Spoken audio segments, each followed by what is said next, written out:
think we can get started. Hi, everyone. My name is Karen Sandler, and I'm going to talk about freedom in my heart. A little bit about me. I'm the executive director of the Software Freedom Conservancy, which is the nonprofit home of over 30 free and open source software projects. I'll tell you more about that later. I'm also a lawyer, which when I admit that, sometimes I have to hide behind the podium in case anyone wants to throw anything at the lawyers. But I only do pro bono legal work now, which is volunteer legal work. And I do that for the Free Software Foundation and the GNOME Foundation and questioncopyright.org and a few other free and open source software projects, organizations. I'm a free and open source software enthusiast and activist. And I'm also a patient, which is what I'm going to talk to you about today. Those are my Twitter handles.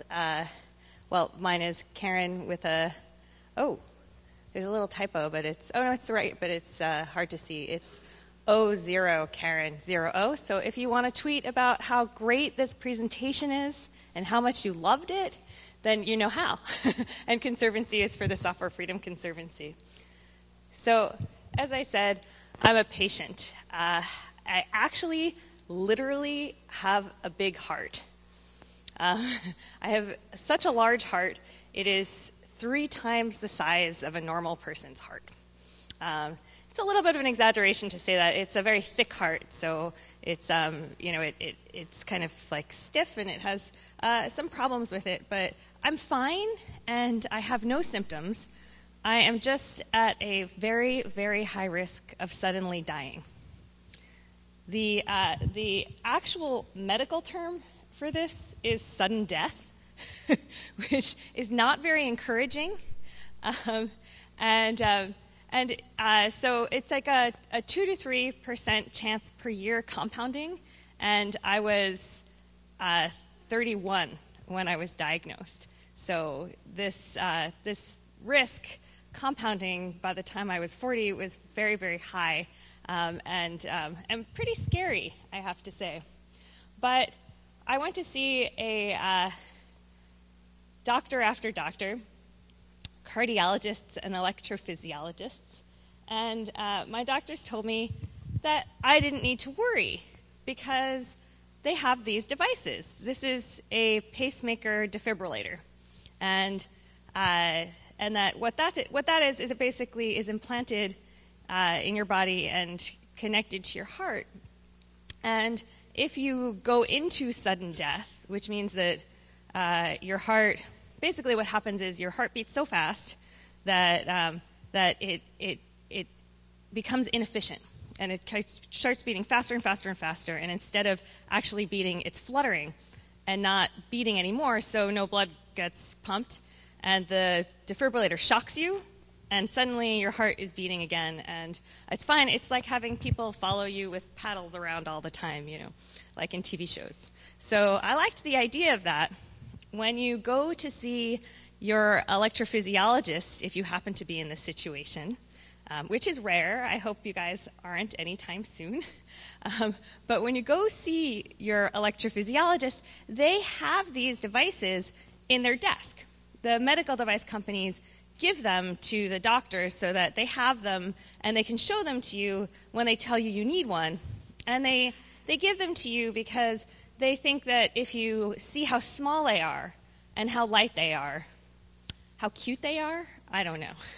but they look not so scary. So my electrophysiologist, and I'm sitting in my doctor's office with my mother, and I'm sitting there, and my doctor slips this device across the desk to me, and he says, pick it up, hold it. It's not so bad. You'll see. You'll see how you feel. And I pick it up, and I look at it, and the first thing I say to him is, "Oh, what does it run?" And it turned out so he said, "Run?" And I said, "Well, yeah, this device has software in it. What can you tell me about the software on this device?" And he said, "Software?" He had never even thought about the fact that there was software on these devices. This man implanted he told me that sometimes he does more than one implantation per day. So over 1,000 implantations in a year. And he had never once thought about the software on these devices that he was implanting over and over and over again. But he said, not to worry, because you're in luck. Today in the doctor's office is Tom. And Tom is a representative of Medtronic, which is the company that makes these devices and that we prefer to use. And he's just in the next office. I'll go get him, and he will tell you everything you need to know about the software on this device. I said, great. So he goes out, he gets Tom. Tom comes back in, and he said, okay, ask Tom the question. What about the software on this device? And we all look at Tom, and Tom says, software? Tom had never thought about the software, and Tom sells these devices to hundreds of doctors who then implant thousands of these devices.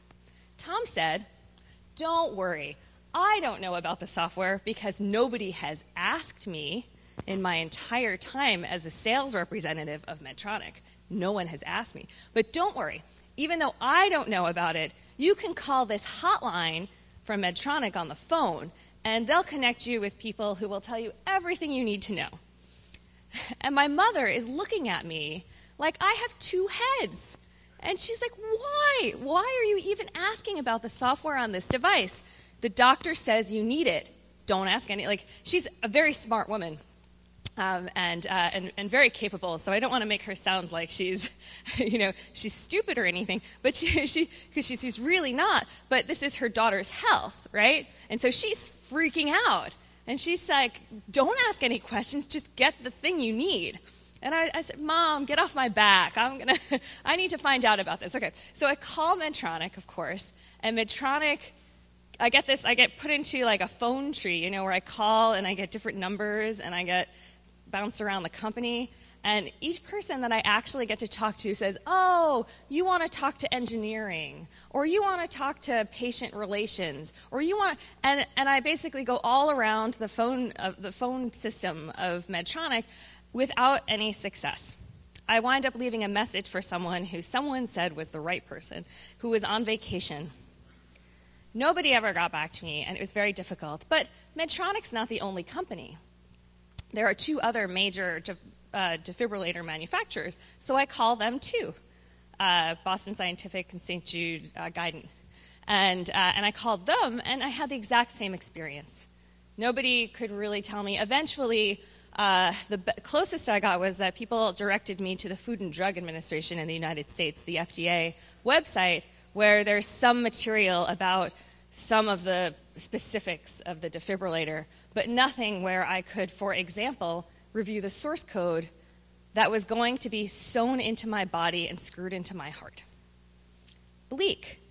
Really kind of scary, actually.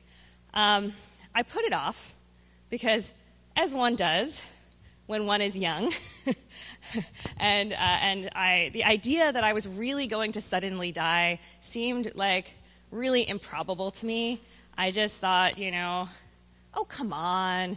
I guess they're probably right that I have this, I've seen the echocardiograms, I know I have this condition, but I was in total denial about it because it's your own health, and the idea that you need to even get something metallic put into your body is so weird. So I put it off.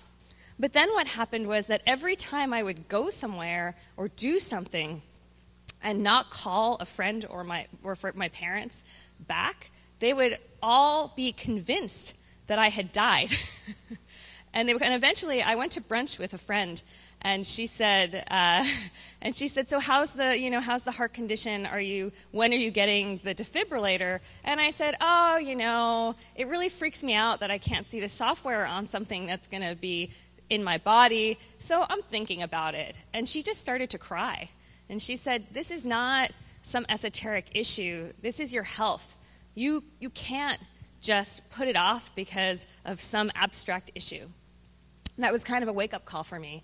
So I decided that what I needed to do was to actually get the defibrillator. And this is Bill Gates is a cyborg. So I decided to get the proprietary software put into my body, but I vowed that I would do research. I was a lawyer at the Software Freedom Law Center, and I decided that I would make a project of it, and I would research the whole situation behind it, and that made me feel better about actually getting the device. So I am, in fact, a cyborg lawyer, which sounds terrifying to me. I don't know about you. But I did all of this research about what the devices, sort of about the software on these devices, and I did a lot of research with the Food and Drug Administration as only somebody who has a legal background, a technical background, because I was an engineer before I went to law school, and have I guess I probably wouldn't be here if I didn't have a programming background. Although it's ancient, Fortran was one of my one of my core languages, and so I was sort of like one of the few people who maybe were perfectly qualified to do this research. And what I found was really interesting, which is that the Food and Drug Administration in the United States, and I've looked into a few other countries. And it's the same situation in all of the countries that I've actually looked at, although I looked at Brazil a few years ago, but I can't remember what the situation is. But I'm pretty sure it's the same here, that in the US, the Food and Drug Administration doesn't actually review the code on these devices. In fact, they don't even ask for it. So if they know there's a problem, sometimes they'll take a look and ask for it, but generally they don't. What they do is they ask the manufacturers themselves to do tests and then report on those tests to the Food and Drug Administration. And in fact, there aren't any real requirements for the software on these devices, just guidelines and recommendations. And there are some good reasons for that.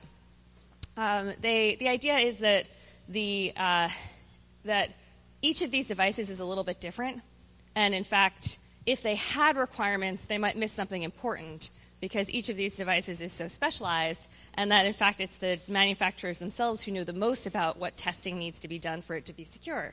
However, these companies have an interest in selling these devices and getting them through the FDA approval process as quickly as possible. So the idea that the manufacturers themselves are the ones who are reviewing the software and providing not the source code, but just the tests on the source code was a little alarming to me.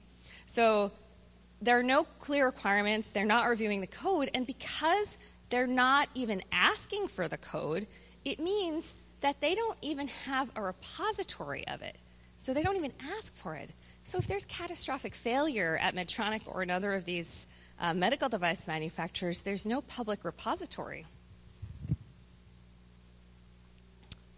I looked into software safety, and what I found won't surprise anybody here, which is that software has bugs.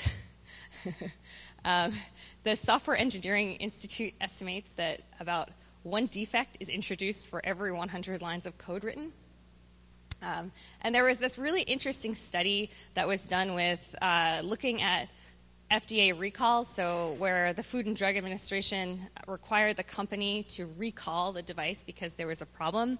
There was a study that looked at these cases and looked especially at the ones that were identified as being a software failure. And 98% of those would have been found with all-pairs testing, so testing for multiple conditions, basic things you would think of for computer science testing. Worse still, there is no encryption on these devices. So these devices are broadcasting wirelessly. Now, because I know something about this, or rather, I was going to say that because I'm paranoid, but I'm going to revise that and instead say because I know enough to be paranoid and worry about it. I was really nervous about getting a device that broadcasts wirelessly. And going to conferences where there are a lot of people who have a lot of skills and have a lot of fun playing pranks on other people, the idea that I would get something that had no encryption, no security on it, and was broadcasting wirelessly, it was just too much. So my doctor, I went through a string of doctors who didn't believe me that this was a problem.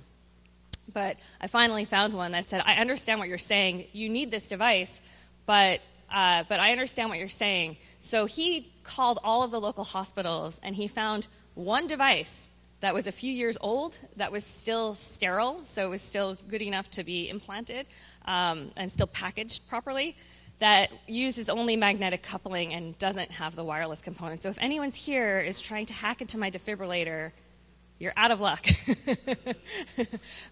But during this time, after I started doing this, there was a study in a university. It was a team of researchers at a couple of universities in the United States, and what they did is they were able to show that you could hack into a defibrillator with just over-the-counter equipment. You could take control of it. This is a photo from the study, and you can see they basically implanted the defibrillator into a giant bag of bacon, of meat, in order to simulate what it's like in the human body. And they were able to take over the device. They were able to deliver unwanted shocks. They were able to get information off of the device, including the patient's social security number and doctor's name.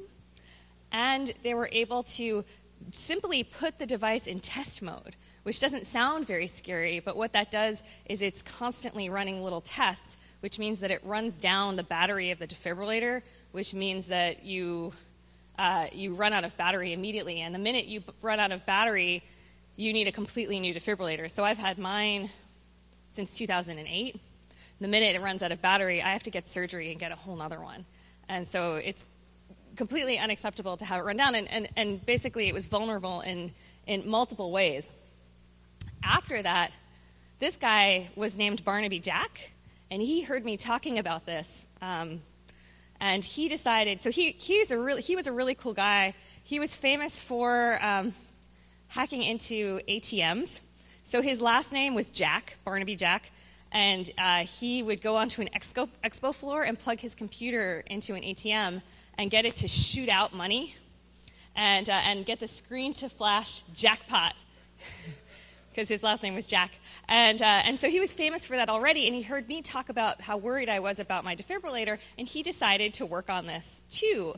And what he was able to show was that with a iPhone in a public place, like a shopping mall or any place where you could determine the serial numbers of insulin pumps and defibrillators, and from that deliver a fatal dose of insulin or a fatal shock, which is really just terrifying. He died mysteriously about 1.5 years, 2 years ago, right before he was announcing some additional exploits on medical devices, and he was only like 31.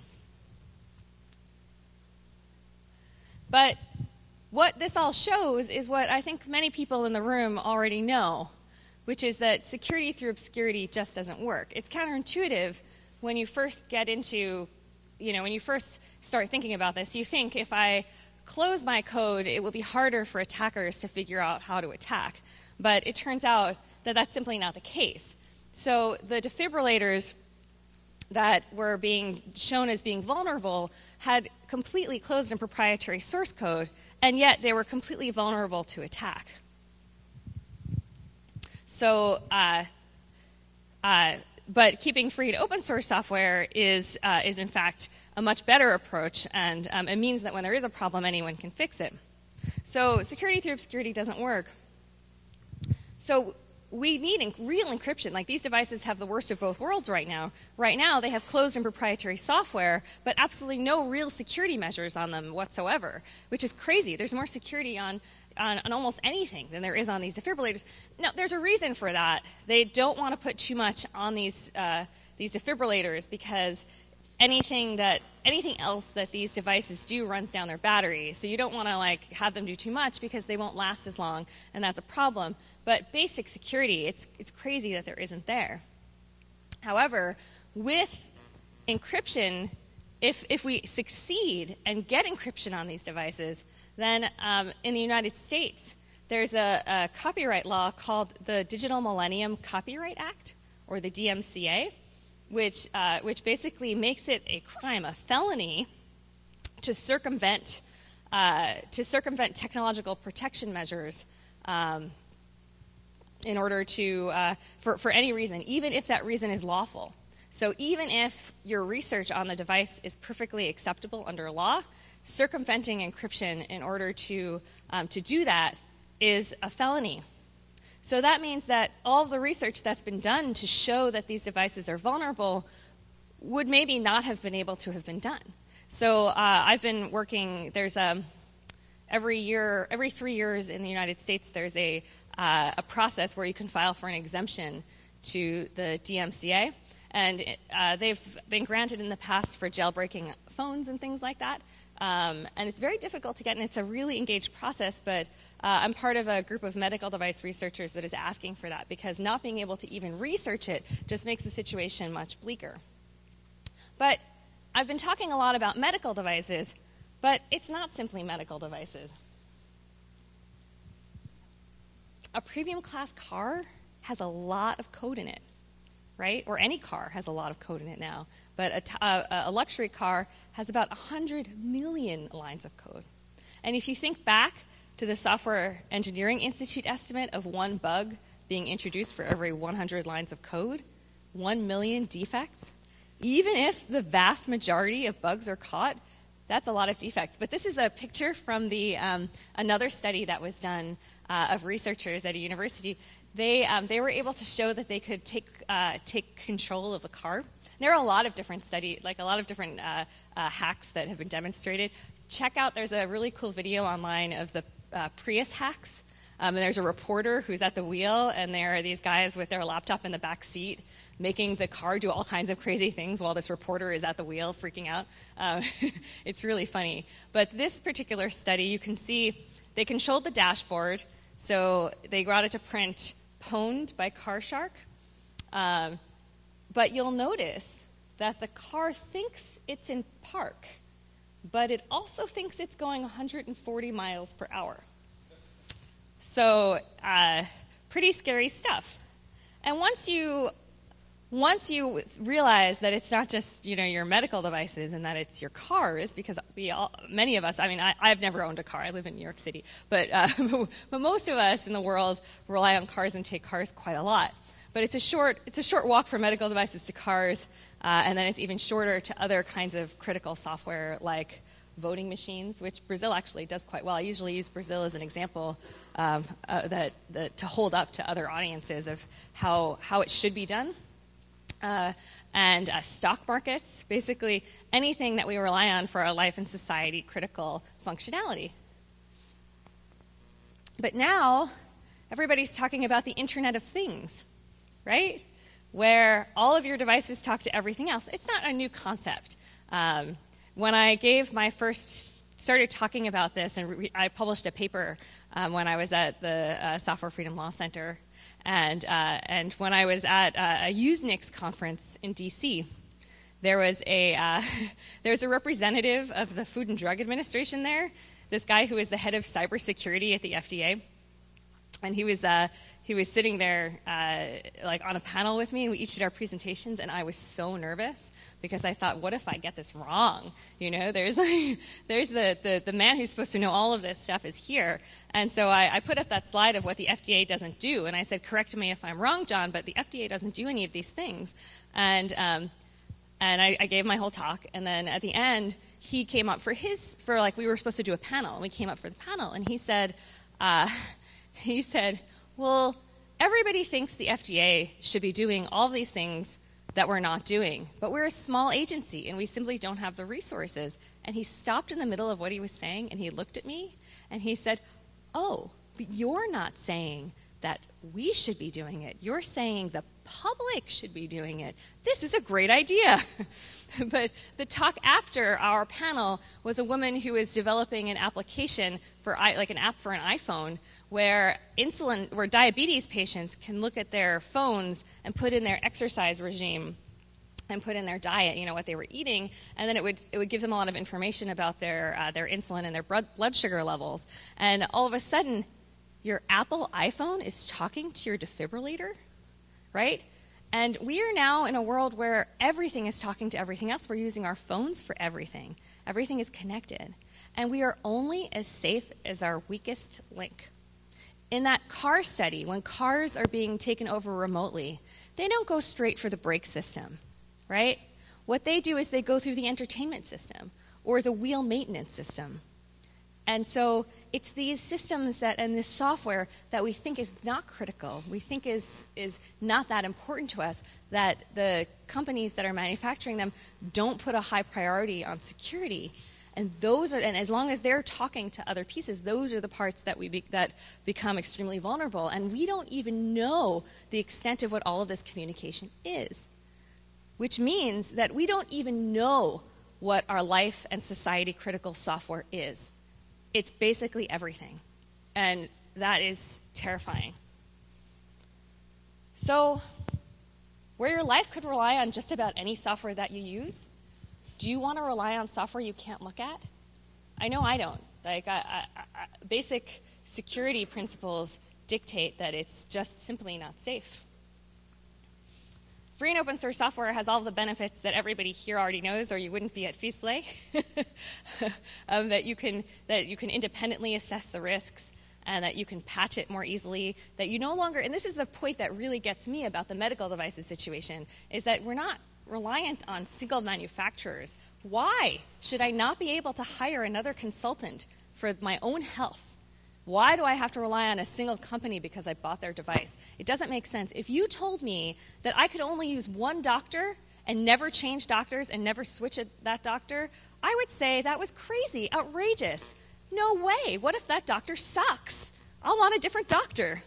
And it's the same thing with Medtronic or with any of these device manufacturers or any of the manufacturers whatsoever. If we're relying on a particular piece of equipment, it doesn't mean we should have to rely on one company. And also, free and open source software is fun, or you guys wouldn't be here on a Saturday. And free and open source software is better and safer over time. It's not necessarily better and safer by default. Like, we all know that software can be problematic and it can be unsafe. But free and open source software is better and safer over time. There's this study that was published in 2010 called the honeymoon effect. Has anyone here heard of the honeymoon effect? Okay. So no one, actually, which is really interesting. It's not about getting drinks on the beach, although I wish it were. It's instead, so the number of bugs in a piece of software over time generally decreases.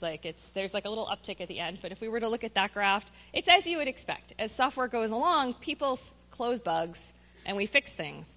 But what the honeymoon effect study did was it looked at vulnerabilities instead, so known reported vulnerabilities. And it looked at a number of different systems, from proprietary systems to free and open source software systems. And what it found was that actually there's a whole period of time where there are no vulnerabilities known. And it's very interesting because it's not what you would expect. You would expect that there would be a lot of vulnerabilities at the beginning before the software is mature. But as it turns out, for various reasons, which the study posits are social reasons in part, there are zero. And so they call that period where there are zero vulnerabilities the honeymoon period. But once there is a vulnerability, it increases exponentially. And what researchers found is that that free and open source software does a lot better on this than proprietary software. That the curve doesn't increase as dramatically, and it's longer until the first bug with free and open source software. But what this tells me is that there's this period of time where there are no vulnerabilities found, right? And what that tells me is that for business, you have a period of time where everything is great with your vendor. You have a period of time where you bought software from someone and there are no problems. That you have to worry down the road. You have to worry in 6 months, a year, 5 years, right? And is your supplier going to be in business then? And what are you going to do when you have a vulnerability at that point down the road? What are you going to do if you don't have complete and corresponding source code and scripts for installation? I might be quoting the GPL here, but what are you going to do if you don't have the tools to fix the problem and your vendor is out of business? So for me, what this tells me is that for basic safe business, I would insist on complete and corresponding source code for anything that I was trying to sell, because otherwise, how am I going to protect myself down the road? So this problem that the GPL fixes, that copyleft fixes, which is not necessarily a licensing problem, right? Like, if you can get your complete and corresponding source code without it being under the GPL or another copyleft license, but the GPL guarantees it, and it means that if you're in a business where you're purchasing software that's under the GPL, you should absolutely exercise your rights and get your software, because you don't know what's going to happen down the road. And for our security, we need to be able to be sure that we have not only access to the software to look at it, to know that, to be able to search for vulnerabilities, but more realistically, when there is an exploit, to be able to move fast and have it under your control. So for me, I would expect from businesses to care deeply about having access to source code. But it's also a real society issue. It's a real issue from society. What kind of world do we want to build? We are building so much infrastructure around software. Software is in everything. It's the foundation of everything that we do, what we create, how we transact, our money, our businesses, everything, how we talk to each other.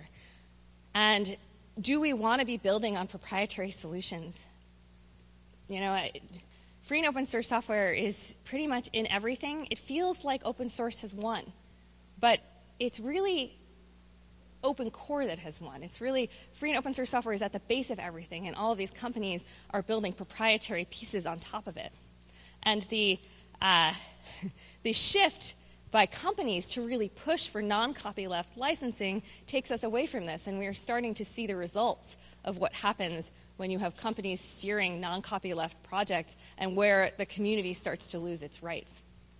So I'm using my cyborg lawyer powers for good. It's a little cheeky of a comparison. You can say that anyone who has technology embedded in their body in some way is a cyborg. So you could argue that if you wear glasses, you're a cyborg. But I like it. I think it's funny. And so I'm dedicated to working at CONSERVANCY, which basically prepares solutions that are free and open source software.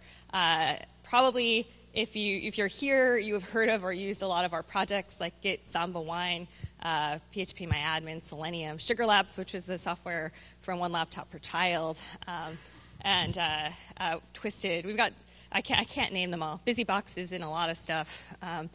And one of the projects that has recently joined is Outreachy, which I talked about yesterday, which is an internship program for women and other underrepresented groups.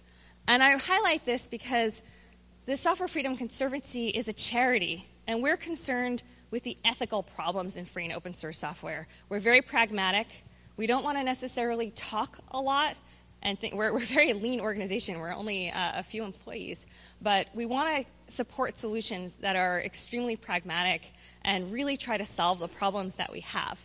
And Outreachy basically helps to do this by having paid internships for women and other underrepresented groups to get a head start, and it's participated with a lot of free and open source software projects, including the Linux kernel and Mozilla and Wikipedia. And if you know a talented woman who's thinking about entering any kind of free software, either as a career or as a hobby, you should tell her about this. If you're part of an organization, consider joining the program. And if you work at a company, encourage them to sponsor the program, because it's really changing the free software, the communities. It's really changing what the communities look like and how they interact with each other in a way that's more welcoming and helpful for everyone, not just women.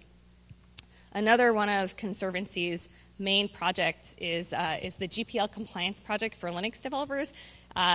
It's not necessarily a huge portion of the time that we spend, but it's certainly, I think, what we're most famous for.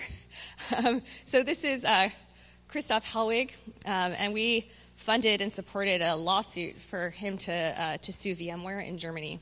And VMware has been violating the GPL quite famously for a long time. And this is another one of those situations where Linux is in everything. If you go to a Linux Foundation talk, for example, or look at their materials, you see all of the fantastic things that Linux is in, right? It's at the foundation of everything. It's in it's in our cars and in refrigerators and the space station, and it's everywhere. And yet, while that piece of freedom is everywhere, our freedoms have never been more eroded. And the kernel developers that we represent are angry about it because many of them have contributed to the Linux kernel for ideological reasons. And then when they want to take advantage of those freedoms themselves, they're denied. And it's really not okay. I said that Conservancy was filing an exemption request, or that I was working on an exemption request for medical devices for the DMCA in the United States.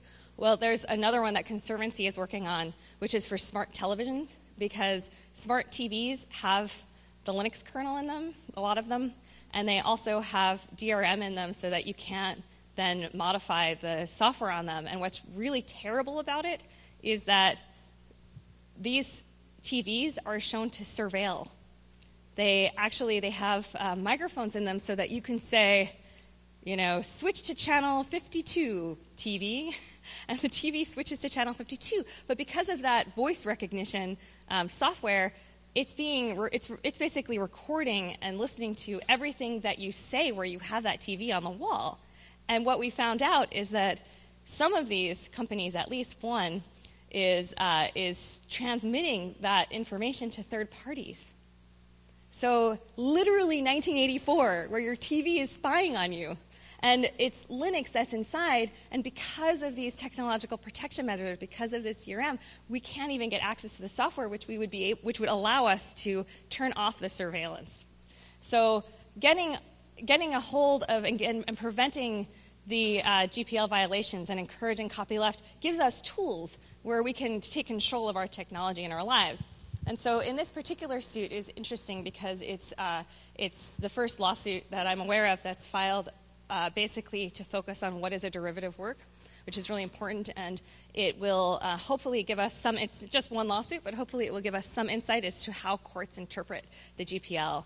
And it's all part of how Conservancy is focused on the ethical, ideological side of free and open source software. This is something that companies can't necessarily do, right? Like trade associations like Linux Foundation can't do. But we are a charity, and it's our job to worry about these issues. Free and open source software is software that respects users' freedom. And I think that that's so important, being able to protect ourselves from surveillance. And I stand here as an American with a terrible government. No, we have a lot of good things about our government, actually, but we're famous right now for surveillance, which is really embarrassing, and building technological solutions that help us avoid that and give us the tools where the software that people will be using are software that we can control ourselves, because there are many terrible governments out there, and there are a lot of terrible governments that could happen in the future. And building the technology in an ethical way that we as people, we have control over is the most important thing. So software with business models that are not only focused on surveillance, but also they can't pivot away from social good. I sometimes ask, how many people here have used a proprietary communication system like Skype or WhatsApp in the last month? It's like almost everybody here, right? We're making choices that are not really good for us in the long run. We're making choices like Skype is already known to have NSA surveillance in some of its packages.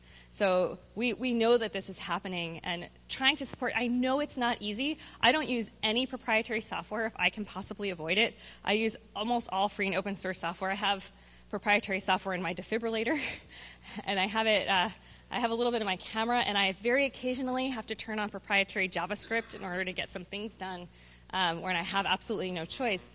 And so I know how painful it is, right? I know that the pure free and open source software solutions make life a little bit harder, but it's worth it, because if we don't switch to it as a group, we're never, if people in this room are not committed to better alternatives, we are lost. And we're going to support these proprietary solutions that are not looking out for our interest, and it's going to only get worse over time. And we have this bootstrapping problem because the free and open source software solutions, because the ethical solutions are not as good, we can't just tell everyone in the world to switch to it straight away, right? Like, people won't. They want to. We all expect to be able to easily use our computing devices. We don't expect to have huge trouble using it. And everybody here is much more technologically savvy, or potentially technologically savvy, because some people here might be new to the field, and that's great. But if we can't do it, then we're never going to be able to expect others to do it. And we are the ones who can help with this bootstrapping problem. So don't underestimate your power. Like, everybody here has a huge possibility. I'm not saying, I don't expect everybody, there are many more radical software, or I wouldn't say radical, but many more strident software freedom advocates than me who say you're an evil person if you use proprietary software. I don't feel that way. I think that it's about choice, but I think we all have the responsibility to make the best choices that we can with our own lives. And if you can make a better choice and start contributing to free and open source solutions, even if they're sometimes a little bit inconvenient, we're basically saving our society. And I think that that people feel like as an individual they can only do so much, but do what you can and it will make a massive difference. I'll leave you with this, which is that there are about 3 million people worldwide already that have pacemakers, and every year 600,000 are implanted. Like, that is astounding. That's just pacemakers. That's not insulin pumps or pain management systems or anything else. So if we're lucky, we're all going to be cyborgs, right? This technology is getting cheaper, it's getting better, it's getting more accessible. They have pacemakers now that have that are so small that instead of being implanted, they're injected. Like, you don't even need surgery, and you just, so as these things get cheaper and as diagnostic tools get better, we're all going to be relying on this technology. So we're not just talking about these esoteric questions about, you know, like, oh, it's too bad that she has a heart condition and relies on a pacemaker. We're all going to get this stuff, and it's going to be great because we're going to have all this opportunity to, you know, to improve our vision, our hearing, everything as we age. And we're people who are used to technology, so we're going to benefit the most from having these advances in our lives. But that means we're all going to have our lives like completely, intimately rely on this kind of software. So insist on ethical technology for your future cyborg self. This talk is under Creative Commons CC by SA 4.0, so feel free to go ahead and use it and tell people about it and give your own presentation based on this. The CONSERVANCY is a charity, and as it turns out, doing GPL enforcement is not necessarily that popular with companies that fund free software organizations. It's controversial, and companies don't necessarily like the ethical work that we do because it's in their long-term interests, but it's not necessarily in their short-term interests, and making a case for it is tough for them. And so it's becoming increasingly difficult to support ourselves. So it's up to the public, right? We're a public charity, and we're doing things that are in the public interest. So if you can afford to, please become a CONSERVANCY supporter and help us do this work. So I think we have time for some questions, right? Does anyone have any questions? Randall has a question. He's like waving furiously. And everybody else, think about questions. Ask me hard questions because it makes it a lot more fun. Maybe people disagree with me. My friend Stephen Ewan Cobb is a science fiction author, but he has this wonderful podcast he's been doing for about 15 years called The Future in You.